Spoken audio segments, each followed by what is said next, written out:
Assalamualaikum warahmatullahi wabarakatuh. Alhamdulillahi rabbil alamin. Wassalatu wassalamu ala sayyidil anbiya'i wal mursalin wa ala alihi wa ashabihi ajmain. Amma ba'du. Saudara-saudari kaum muslimin dan muslimat yang semoga senantiasa dirahmati dan diberkahi oleh Allah tabaraka wa ta'ala. Alam yang indah terbentang luas, langit yang megah, matahari, bulan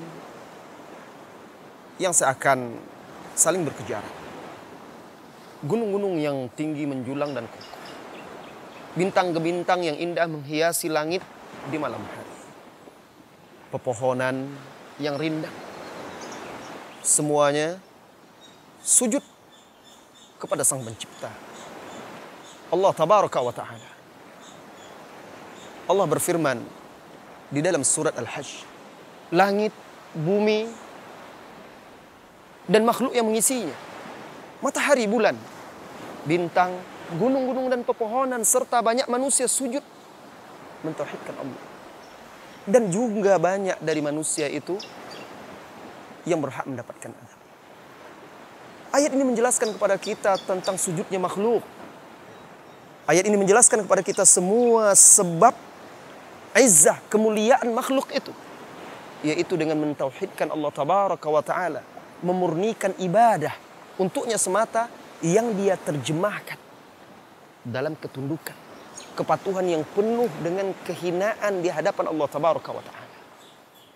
Ayat yang mulia ini, wahai saudara-saudari kaum muslimin dan muslimat, menjelaskan kepada kita sebab yang menjadikan makhluk itu menjadi mulia, yaitu ketika dia mentauhidkan Rabbnya tabaraka wa ta'ala, memurnikan peribadatan, tunduk sujud kepadanya semata dengan menghinakan diri di hadapannya, penuh pengharapan dan rasa takut. Sebaliknya, tidak ada lagi yang lebih menghinakan serta menjatuhkan derajat makhluk itu di hadapan Allah tabaraka wa ta'ala, melainkan keengganannya untuk sujud kepada Allah, atau karena dia menyekutukan Allah dengan makhluk-makhluknya. Sehingga langit, bumi, matahari, bulan, bintang, hewan, semuanya lebih mulia daripada manusia ini ketika manusia enggan sujud dan mensekutukan Allah tabaraka wa ta'ala. Perhatikan, buka hati sebelum membuka mata dan telinga. Saudara, ayat ini sebenarnya menjelaskan tentang siapa orang yang berhak untuk diazab dan disiksa oleh Allah tabaraka wa ta'ala. Setelah Allah jelaskan sujudnya makhluk-makhluk kepada Allah tabaraka wa ta'ala, Allah katakan bahwa banyak manusia itu yang berhak untuk diazab. Wa katsirum minhum haqqa alaihi al-azab. Penyebabnya karena ketidakpatuhan, tidak tunduk, keengganan mereka untuk sujud kepada Allah tabaraka wa ta'ala. Kemudian perhatikan pula ketika Allah mengungkapkan wa may yuhinillahu fama lahu min mukrim, dan barang siapa yang Allah hinakan, siapa yang akan memuliakannya? Allah tidak katakan barang siapa yang Allah azab, tetapi Allah hinakan. Kenapa? Karena kehinaan yang Allah timpakan itu sebenarnya azab tambahan. Setelah dia diazab, dihinakan lagi. Bisa jadi seseorang itu diazab tetapi dia tetap mulia. Kalau sekarang ada orang yang masuk penjara tetapi dia tidak dihinakan, ini diazab, disiksa oleh Allah tabaraka wa ta'ala, dan juga dihinakan oleh Allah tabaraka wa ta'ala. Saudara-saudari kaum muslimin dan muslimat, syirik, keengganan sujud kepada Allah tabaraka wa ta'ala, menjadikan tandingan-tandingan bagi Allah dari makhluk-makhluk yang diciptakannya, merupakan sebab yang paling menghinakan dan merendahkan manusia. Selain itu ada sebab-sebab yang lain yang bisa merendahkan dan menghinakan manusia. Walaupun derajatnya di bawah kesyirikan, tetapi fenomena kehinaan yang menimpa manusia disebabkan Yang satu ini juga tidak kalah banyaknya, yaitu kehinaan yang disebabkan oleh maksiat. Bisa jadi seseorang itu sekalipun manusia mengagungkannya, manusia memuliakannya, tetapi karena maksiatnya kepada Allah Tabaraka wa Ta'ala, dia adalah orang yang paling hina di hati manusia itu. Cobalah wahai saudara, bagaimana mungkin seorang hamba itu mengharapkan orang lain menghargai dan menghormati dia, sementara dia tidak mengagungkan dan memuliakan Allah Tabaraka wa Ta'ala? Bagaimana dia mengharapkan orang mencintai dia, sementara dia tidak mencintai Allah? Bagaimana dia mengharapkan orang menjaga batasan-batasan dia? Dia tidak menjaga batasan-batasan Allah Tabaraka wa Ta'ala. Dia meremehkan maksiat kepada Allah Tabaraka wa Ta'ala. Kata Ibnu Qayyim Al-Jauziyah, biqadri mahabbatil abdi lillah. Tergantung kadar kecintaan seorang hamba kepada Allah, maka manusia mencintainya. Sejauh mana manusia takut kepada Allah, maka manusia takut kepadanya. Sejauh mana dia mengagungkan dan memuliakan Allah, sejauh itu pula lah manusia mengagungkan dan memuliakan dia. Lalu Ibnu Qayyim di dalam kitab Al-Jawabul Kafi menjelaskan, barang siapa yang dihinakan oleh Allah, maka siapa lagi yang akan bisa memuliakannya. Dan barang siapa yang dimuliakan oleh Allah, tidak seorang pun yang dapat menghinakan.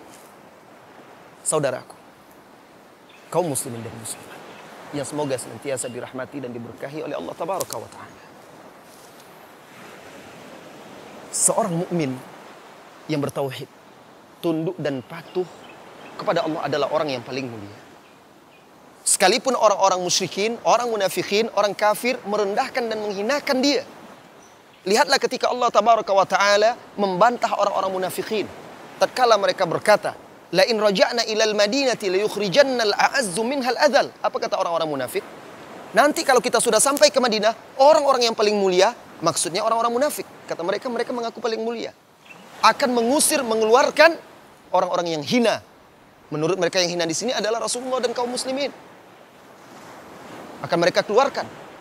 Lantas Allah bantah, Allah jawab. Apa kata Allah? Walillahi izzah, walillahil izzah, wali rasulihi, walil mu'minin, walakinnal munafiqina la ya'lamun. Hanya milik Allah lah kemuliaan itu, milik Rasulnya, milik orang-orang yang beriman. Tetapi orang-orang munafik itu tidak paham. Apa kata Ibnu Qayyim? Wallah, benar demi Allah, mereka itu tidak mengetahui siapa sebenarnya yang benar-benar mulia. Lihat Allah Tabaraka wa Ta'ala berfirman, wala tahinu wala tahzanu. Jangan kalian merasa hina, jangan kalian sedih. Wa antumul a'launa, dan kalianlah yang lebih mulia, yang lebih tinggi, in kuntum mu'minin. Seorang mukmin sejati, maka dia adalah seorang yang mulia. Kenapa tidak? Dia bergantung kepada Zat yang Maha Mulia. Seorang mukmin sejati adalah orang yang paling terhormat. Kenapa tidak? Dia berdiri di atas manhaj yang paling lurus. Seorang mukmin sejati adalah orang yang paling mulia, paling berharga, paling bernilai, karena suri tauladannya adalah Rasulullah sallallahu alaihi wasallam, manusia paling mulia dan paling agung. Terakhir wahai saudaraku, Ibnu Taimiyah rahimahullahu taala, Syekhul Islam Ibnu Taimiyah rahimahullahu taala menjelaskan tentang sebab kemuliaan, bahwa kemuliaan yang sesungguhnya itu adalah al-karamah fi luzumil istiqamah. Kemuliaan yang sesungguhnya adalah dengan menjaga keistiqomahan. Dan Allah tidak memberikan kepada hambanya kemuliaan yang lebih agung, yang lebih besar daripada tunduk, patuh, taat kepada Allah dan Rasulnya serta mencintai wali-walinya. Maka jangan sampai menjadi lebih hina daripada langit dan bumi. Jangan sampai lebih hina dari matahari dan bulan. Jangan lebih rendah daripada bintang-bintang. Jangan lebih rendah dari gunung, pohon. Bahkan jangan menjadi lebih rendah daripada binatang-binatang dan hewan. Mereka semuanya sujud kepada Allah Tabaraka wa Ta'ala. Buktikan tauhid kita. Buktikan penghambaan diri kita dengan memurnikan peribadatan. Hanya tunduk dan patuh kepada Allah Tabaraka wa Ta'ala. Dengan itu insya Allah Anda, saya, kita semua kaum muslimin mudah-mudahan diberikan oleh Allah Tabaraka wa Ta'ala kemuliaan di dunia serta kemuliaan di akhirat kelak, di kedudukan yang tinggi di surga. Wassallallahu wasallam ala nabiyyina Muhammad walhamdulillah rabbil alamin. Assalamualaikum warahmatullahi wabarakatuh.